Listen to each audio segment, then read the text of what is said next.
JJK Season 4, aka the Culling Game Arc Part 2, will likely be arriving sometime in early 2027 by the looks of that insanely dope looking trailer. Thanks to Season 3 breaking all the rules and doing stuff like dropping extended 28-minute masterpieces, I have completely given up trying to predict what each episode is going to contain. Instead, I just want to go through some very specific moments and events that we, yes, we, cannot wait to see animated in Season 4, and yes, that includes Gojo hype moments towards the end because the trailer all but confirmed his return in this season. You're still not getting Gojo vs Sukuna yet though, sorry. What we are getting is Hakari vs Kashimo, Maki and Kamo vs Cursed Naoya, Yuki and Choso vs Kenjaku, the Megumi Incident, and of course, Big Daddy Gojo escaping the box. There's also lots of in-between moments that people tend to forget about, such as the US military intervening, those chapters where JJK temporarily became a horror series, and a Hey on Error flashback. Wait, what? Well, kinda. What? Bro, what are you talking about, man? But yeah, that's basically Season 4 in a nutshell. It's gonna be peak, right? I mean, all those iconic fights like Hakari vs Kashimo, of course it's gonna be peak, right? Well, yeah, but why? Like, I can sit here and repeat how these fights are iconic and awesome and dope until the bloody cows come home, but that's kinda pointless. We need specifics. I want to explore the exact moments, the exact panels, and the exact dialogue that I personally cannot wait to see animated, many of which you might not even remember existing. For example, this one panel of Yuji in a bathrobe drinking from a wine glass, living that good life. Yep, that is something that canonically happens in JJK Season 4. But then again, some of them are simply iconic moments that even people who haven't read the manga will remember. So yeah, like, subscribe, and let's go. Okay, let's start with Hakari vs Kashimo, which is often considered a top 3 fight in Jujutsu Kaisen. But what makes this fight so iconic in the first place? Can I actually pinpoint the exact reason this fight is so well known? Well, yeah, pretty easily actually, because the reason has a name, Ninjaristic Ninja. It's 2026 and I still see green Hakari wobbling his fingers about in my dreams. What's more, the original AMV song wasn't even Tukadonka. That was just a thing TikTok did, and I hate to disappoint you, but there is a less than 0% chance Tukadonka is gonna play in the anime. But hopefully you know that already. But, as much as Tukadonka won't be used, I do think it's worth taking into account that these days animation studios like MAPPA are very tapped in with the global audience trends. They know about Tukadonka, they know about Ninjaristics AMV, and they know what would get the best response from the viewers. Obviously, there's no way it's going to be one-to-one, but I wouldn't be surprised if the dance scene was executed similarly to Ninja's AMV, or at least made some subtle references. We do actually have the lyrics to Hakari's theme song, but the song doesn't actually exist in real life, so we have no clue what it actually sounds like, which makes me think there are 2 potential directions they can go with executing this section. Option 1, they perform the song so that it matches the tone of the fight. Just because the lyrics are all lovey-dovey doesn't mean it has to sound like a bloody My Little Pony OP. Option 2, make it sound like a bloody My Little Pony OP to stand in stark contrast to what is easily the goriest fight in all of Jujutsu Kaisen, and personally, this is the option I'm hoping for. It's not really important at all, but another moment that I'm very curious to see animated is that one Hisakura-ass panel of Hakari without any clothes on right as the music kicks in. This is why having a goofy-ass isekai OP type song playing would actually work really well for such a dark fight where this 19-year-old kid is brutally slaughtered time and time again. It's hilariously unserious, and I really hope MAPPA plays into that. The most important one for MAPPA to nail, at least for me, is yet again a moment that was made iconic thanks to TikTok. Hakari never acquired reverse curse technique. I know most of you prefer sub to dub, and the sub narrator is amazing, but since all those viral audios are in English, I just want to hear Kirk Thornton go all out with his narrator voice for this one. I cannot wait for that moment, and like I said, MAPPA understands the global audience and trends, so I have faith they'll deliver and put a lot of emphasis on that line, you know, instead of just yapping over the fight like with Yuji versus Higuruma. Also, I can't believe I'm gonna say this, but please, if ever a JJK character needed a fat MAPPA BBL, it is Kashimo and Hakari. Both of them. I don't care if we go away from the source material, just please give them something that makes them look hella strong. Have Hakari shoot mini granite blasts from his hands for all I care. Just please give them something. And finally, I just hope this fight remains completely uncensored. Season 3 was pretty damn gory, to be fair, so I have a lot of hope, but Hakari vs Kashimo really is just a step up from the rest. Bro gets his face torn off through sheer blunt force trauma, and I want to see every single damn muscle fiber stitching themselves back together every time. Anyway, enough Hakari vs Kashimo, because realistically, out of all the Season 4 fights, that's the one that I imagine people are the most familiar with. Unfortunately, the same can't really be said for Maki and Kamo vs Cursya though, which for some reason has always been the least discussed Culling Games fight by a long shot, despite it having so many amazing moments that I can't wait to see Mappa's interpretation of. Firstly, Kamo also deserves that Mappa BBL. I mean, the manga already made him way stronger than in the exchange event arc, thanks to him using flowing red scale in both eyes this time, but he's also just a character we don't get to see much of at all, so it's the best opportunity we have to show what a semi-grade 1 sorcerer from one of the big 3 clans is really capable of. I always felt like JJK moved away from the grade 4 to 1s and towards a special grade level of strength way too quickly. I really like seeing what your average 21st century Joe can do, and I think Kamo is a great example of that. He's not weak, but he's not crazy strong either. He's just good, you know? But perhaps the moment I'm most looking forward to across this whole fight, and maybe just in the season, to be honest, is actually the part that contains almost no fighting at all. Maki's second awakening through her hyperbolic time chamber sumo training.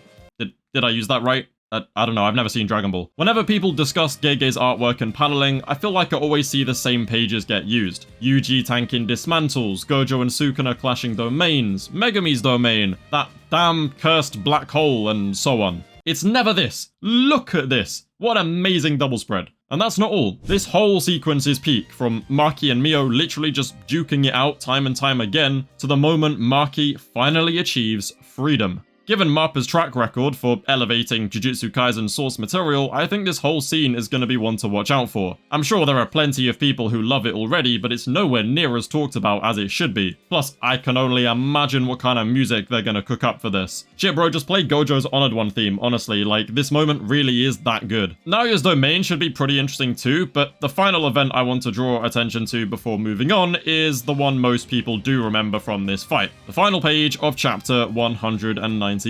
A fighter equal to Toji Zenin has now been fully realized. The JJK narrator pretty much never misses, so I don't even need to say much other than this will be peak. Honestly, I would not be surprised if this entire Maki vs Naoya section ends up being even better than, you know, the anime's version of her first awakening, which is saying something because that episode was peak. Now, before moving on to Yuki and Choso versus Kenjaku, which easily has the most highlights, at least in my opinion, I first want to yap about some in-between moments that stand out to me, which are also maybe less known than some of the more iconic Culling Game moments. The thing is with JJK is that it's literally a meme generator. Every other panel or scene is a meme, and if it's not a meme, it's an edit. And if it's not an edit, it's just iconic because it's the coolest fucking thing ever. Of course, the problem here is that any moment that doesn't fall into one of these categories kind of just gets lost and leaves everybody's mind.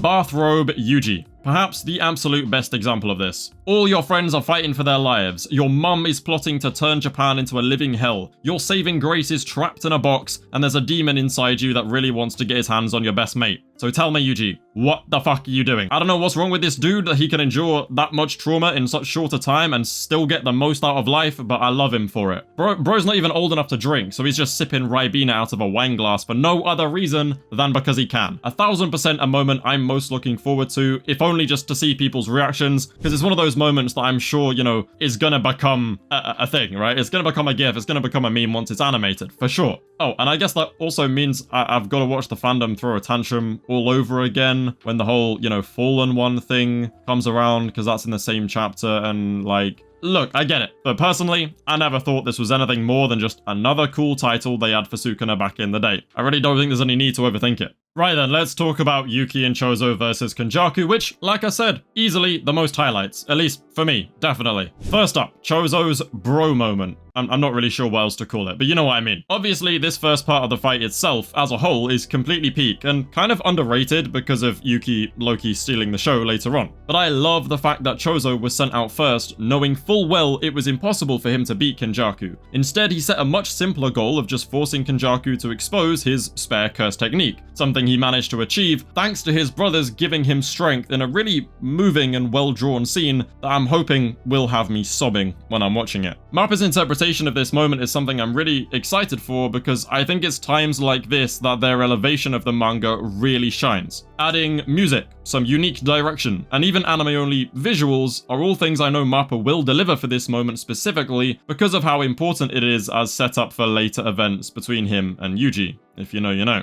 And then of course there is the actual, fighting and action and evolution of Choso's abilities that he takes on. For example, this potential One Piece reference where Choso uses his blood to literally stretch his hand out over to Kenjaku, which is such a cool double spread, and I'm really excited to see how inventive they get with Choso's blood manipulation abilities during this fight, because they're really not scared to go, off script and just invent new things that characters can do for the sake of hype moments and aura, I guess. Obviously, it's not just the fight that is, a good moment here. The entire flashback conversation between a ridiculously dripped out Yuki and Choso, by the way, about how Choso could choose to live as a human is something that always moves me in the manga, and with Mappa's history of making these moments truly heartbreaking, I trust them to handle this dialogue exceptionally well throughout this fight, especially because there is a tragic and brutal death involved, which is another one of Mappa's specialties. Emotion also isn't all that matters here though, because just like we saw in episode 3 of season 3, the setting of this fight is way more interesting and flexible than any other in the show. I'm hoping to yet again see some really unique and entertaining ways of using Tengen Sunyata barrier as a projector of sorts. That cinema scene would also be a really good opportunity to throw in a couple more anime-only visuals like they did with that Six Eyes user from all those years ago.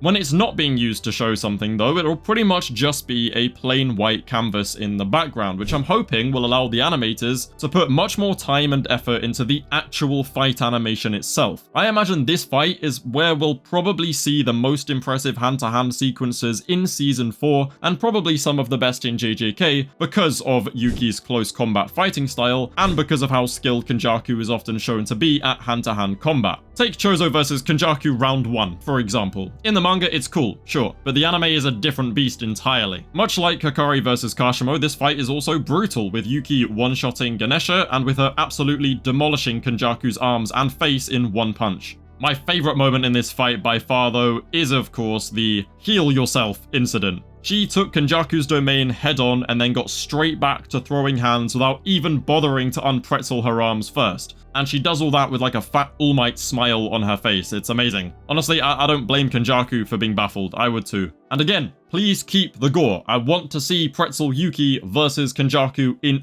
all its glory. I want to see her guts get blown out. I want to see her tearing herself and everything else apart by becoming a black hole. Just make it as gory as possible. To be fair though, these are the kind of moments that everyone is anticipating, but they definitely are not all this fight has to offer. For example, after setting power scaling aside, I came to absolutely love that panel of Kenjaku saying, "Can I tame this wild beast?" with that visual of like a lion behind her, because it really drives home just how much of a monster Yuki Tsukumo is. 1,000 years of jujutsu knowledge, a domain expansion, and 3 busted curse techniques, yet he still isn't sure if he can do it. Yeah, sure, it turns out that he was more than capable, but that doesn't change the fact it was very cool to see Kenjaku genuinely doubt himself when up until this point, he seemed to have pretty much everything under control. I think it's the first time we see Kenjaku actually take a serious gamble and put his life on the line. The cherry on top for me though is this panel right here. I cannot wait to see this moment animated, and it's another one of those moments that just doesn't get enough glaze. Don't get me wrong, this entire portion of the fight is the whole fight is peak period. Jump Jujutsu Kaisen and all that, yeah, it's dope. But there's always been something so unbelievably cool about Kenjaku deflecting a point-blank piercing blood by spinning his damn skull cap around and then nonchalantly stitching it back together with one hand. I may be Yuta's #1 glazer, but I will not sit here and blatantly lie. Kenjaku is him. If there is one change I do hope Mappa makes to this fight though, it would be how Yuki's technique is handled. It felt like a bit of a cop-out to give her such a busted technique and then immediately nerf it into the ground all because she had to heal herself. My proposed solution to this would just be for Mappa to do Mappa things and BBL the fuck out of both of them. So instead of Yuki's punches leaving scratches and bruises on Kenjaku's face while she's pounding him with virtual mass,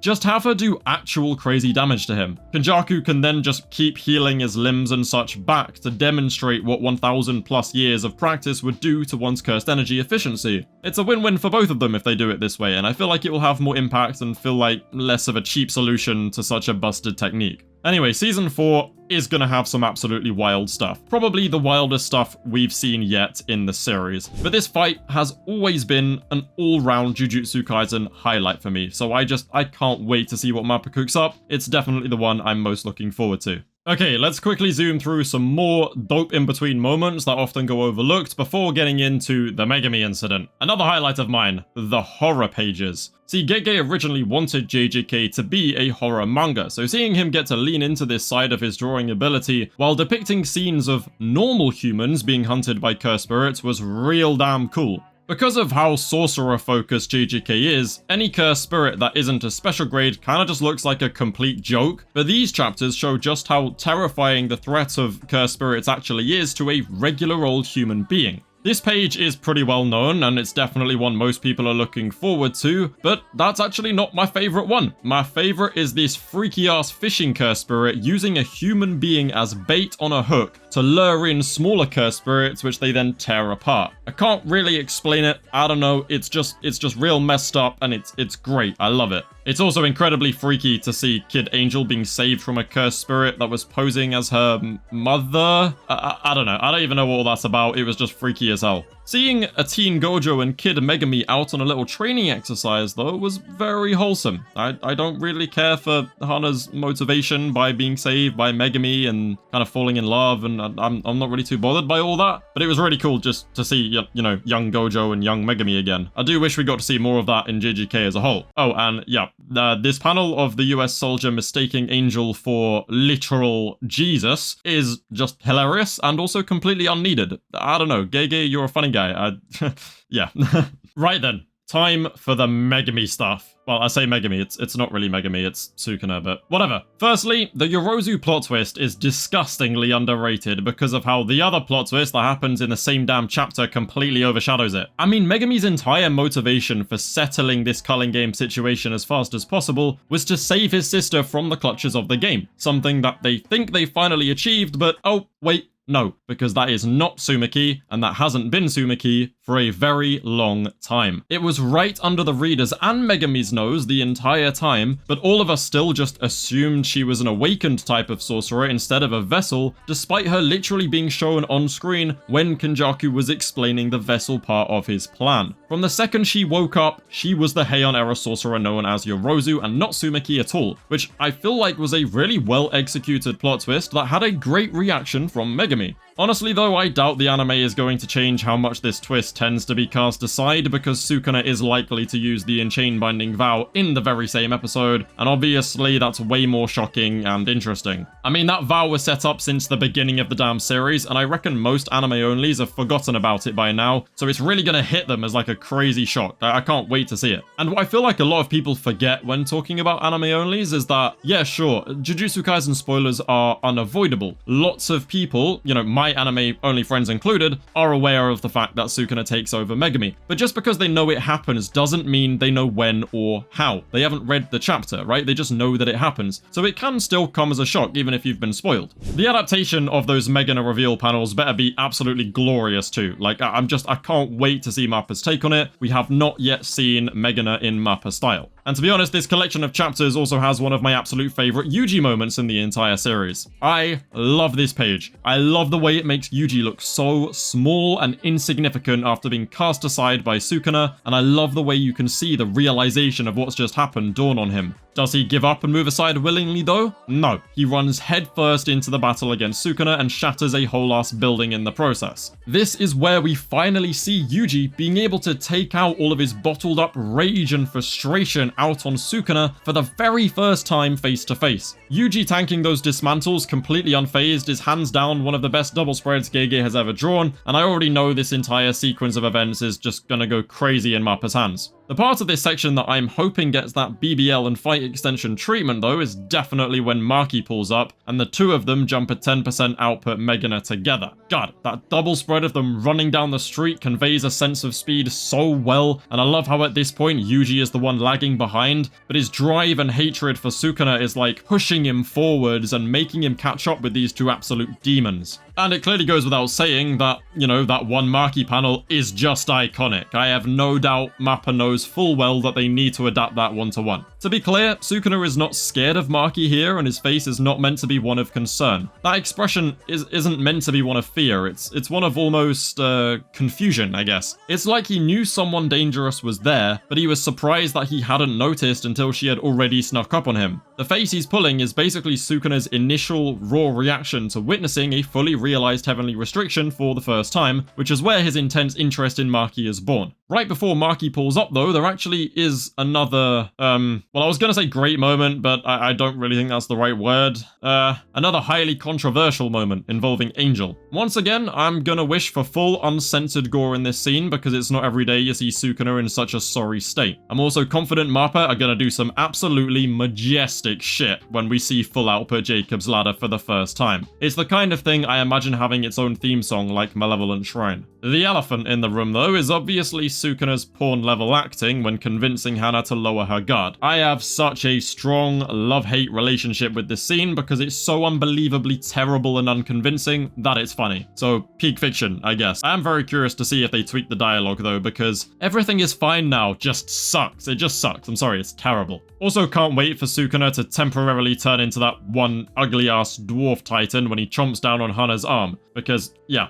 I still don't know how the hell he did that, but it's definitely a good opportunity for Mappa to do some cool body horror type stuff, and if they make it look cool, I won't question it. Once all this is wrapped up though, Sukuna gets away, he has a nice bath, a little mental reset, and makes his way over to finish off Yorozu, in the hope that killing Megumi's sister will be the final nail in the coffin for Megumi's mental well-being. Now, Sukuna's pull-up on Ryo Ishigori is peak for two reasons. One, because Uro's reaction is exactly what I'd expect most sorcerers' reactions to be when Sukuna pulls up, and two, because Ryo Ishigori finally gets his time to shine by impressing the King of Curses himself, and he's dead. Cool. Yorozu versus Sukuna though. Oh yeah, I cannot wait for this one. The reason I say this fight and Gojo's unsealing will definitely be in Season 4 is because if it does cover the same number of chapters as Season 3, then it will end around the 222 to 224 mark, but also because we just see events and dialogue from chapter 220 in the beginning of the trailer. The fight itself is really nothing extraordinary. Sukuna does get roughed up a little bit, which is surprising, but that's mainly to get Mahoraga to adapt to construction. Sure, if any sorcerer other than Gojo can land a hit on 16-finger Sukuna and actually do some damage, then Yorozu would definitely be one of them, but at no point during this fight does it look like she has a chance of doing literally anything significant at all. No. You see, the coolest thing about this fight that I hope Mappa really leans into is Sukuna's use of Megumi's 10 Shadows technique, because this is the only time that we see it get used at such a high level. This is where we see the type of potential that Potential Man actually has. Seeing Round Deer, Piercing Ox, and the semi-summoned Divine Dogs fulfilling their roles in tandem is dope, and I think there are loads of inventive ways Mappa could extend on Sukuna's use of the ability, because even though it's way more than we ever and will ever see in the manga, there is definitely even more to be explored. You know, Tiger Funeral, for example. The elephant in the room during this fight, though, is, ironically, not the elephant.